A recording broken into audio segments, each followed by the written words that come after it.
Welcome back to our channel. Dear friends, today we explore about the man who survived 2 atomic blasts in 1945.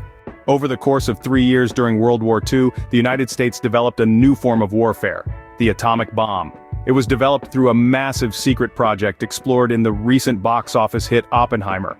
After testing the first bomb at Los Alamos on July 16, 1945, the US military immediately began to decide what sites in Japan they would target with the new weapon to force a surrender as soon as possible. After careful consideration, they decided on 2 remaining manufacturing cities as targets, Hiroshima and Nagasaki.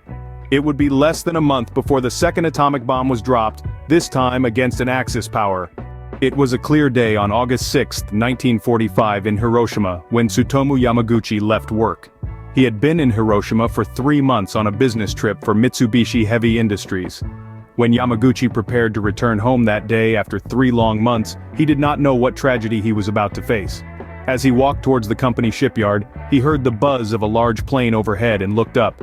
An American B-29 plane named the Enola Gay, after the pilot Paul Warfield Tibbets Jr.'s mother, was flying over the city. It dropped 2 objects attached to parachutes. Yamaguchi recalls noticing the plane and the parachutes.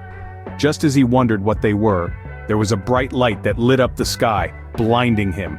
The parachuting package was an atomic bomb called Little Boy. It detonated about 2,000 feet above the city.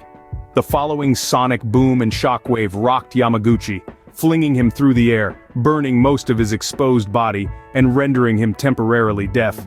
He was less than 2 miles from the center of the explosion. When he woke up, the sun was blotted out by the rising mushroom cloud above the city. After spending a long night with 2 co-workers who also survived in an air shelter, the 3 made their way to a remarkably still operating train station in the city. When they finally arrived at the station, they joined a crowd of other injured people making their way out of the city, returning home to the city of Nagasaki. His survival that day was nothing short of a miracle. The following day, the world witnessed the President of the United States, Harry Truman, announce a new nuclear age and unveil the weapon that had leveled a city just days before. Over 80,000 people died instantly from the bomb. Tens of thousands more would die or suffer due to injuries, radiation, and burns over the following weeks and months.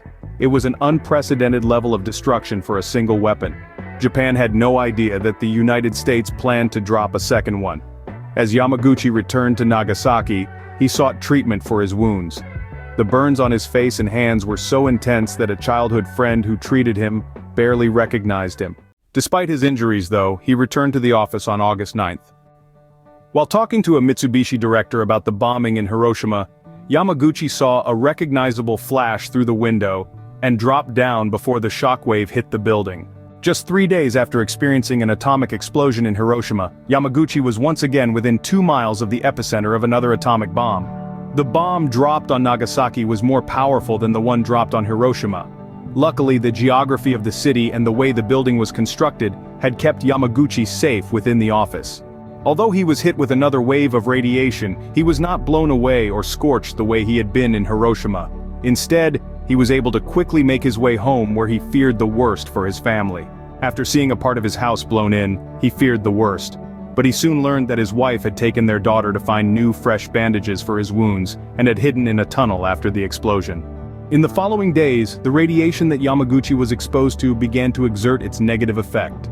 His hair fell out and he vomited excessively, but he managed to survive the worst of it. Yamaguchi returned to his normal life, which included translating for the US military during their occupation, teaching and continuing at Mitsubishi. As a victim of an atomic bombing, he is entitled to a monthly allowance, free health checkups, and even funeral costs. Over 250,000 people are also entitled to similar benefits. He then began traveling and speaking about his experiences to support nuclear disarmament in 2006. He passed away at 93 in 2010.